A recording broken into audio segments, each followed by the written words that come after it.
and today I'm going to do a top 10 list of the top 10 modulars. Firstly, I must say that I don't own all of these sets, but I have come up with a list of, in my opinion, the top 10 modular buildings. Everyone's list will be completely different because none of these sets are bad, not even okay. They're all great sets. So I'd like to know what your lists would be in the comments below. Without further ado, let's begin. At number 10 I have the Market Street. This is the second modular building to come out from LEGO, and at this time I think the series was still developing, for it still did not give the buildings interiors. In my opinion, this brings this modular building down for me, but it's still got lots of interesting details, although it could have a bit more of a market, but it still has lots of interesting details like the spiral staircase at the bottom, and I still think it's a really good set. At number 9 I have the Cafe Corner, the first modular building. This one still did not have any interior, but I think it was a more of an interesting design because it was a corner building and it had the skis at the front, which I think those interesting uses of different bricks which you wouldn't usually use for those type of things has become a staple of the series.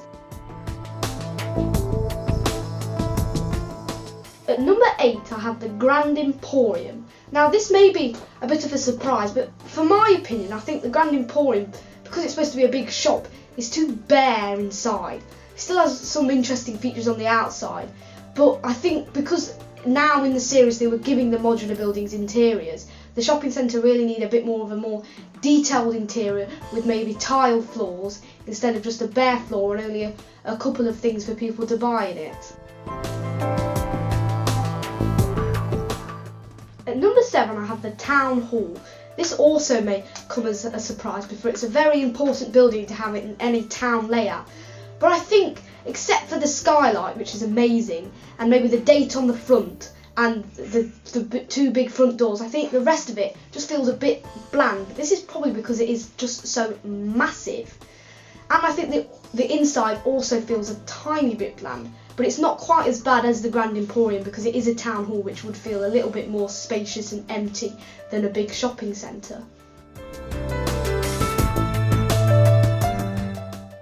At number 6 I have the Green Grocer. Now this building is just amazing, especially the outside.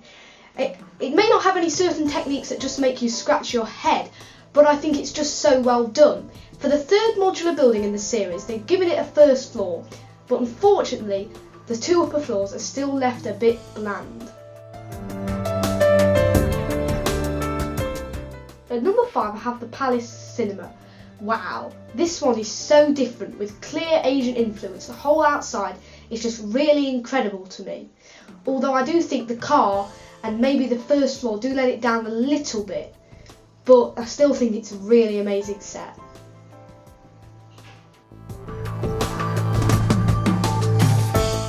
At number 4 I have the Fire Brigade. This modular has amazing wall tiling on the outside, an amazing small fire engine vehicle with lots of interesting techniques, and it has a really nice interior with table tennis, a fireman's pole and a kitchen. But the next sets to me feel a little bit more unique and have more to them. At number 3 I have the Pet Shop. This modular building is made up of two different buildings. One of them's a house and one of them's the pet shop with a flat above it. Both of these buildings feel really unique, and they both have lots of interesting details in them, like the small toilet under the spiral staircase, which is also amazing detail, the fish tank inside the pet shop, and all the little places that all the animals are. And I really like the bed upstairs in the pet shop. Now, you may say like the house on the upper two floors is left bare, except for some small painting equipment, but I think for this set it was given a reason why it was bare, which I think can develop more ways to play with it and more stories, which I think is a positive in the end. At number 2 I have the Detective's Office, the latest modular in the modular building series. This was the first modular to really introduce a storyline to the series, with the cookies being smuggled around the building. Each room feels unique and really makes the building feel like a busy place. I think if you just bought this modular building, you'd be satisfied.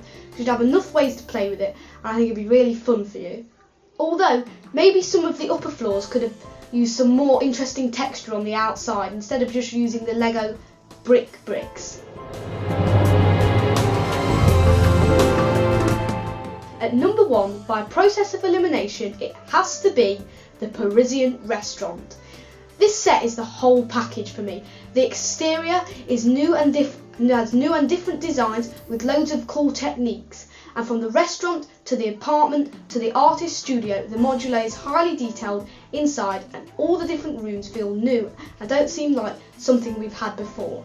Now, a lot of the other modular buildings have had amazing outsides, but the inside has left a little bit to be desired, and with the detective's office I had the opposite a little bit, with the inside for me being the star and the outside needing a little bit of work to be done to it. But for this one, I think it's perfect. The outside is amazing and the inside is amazing too.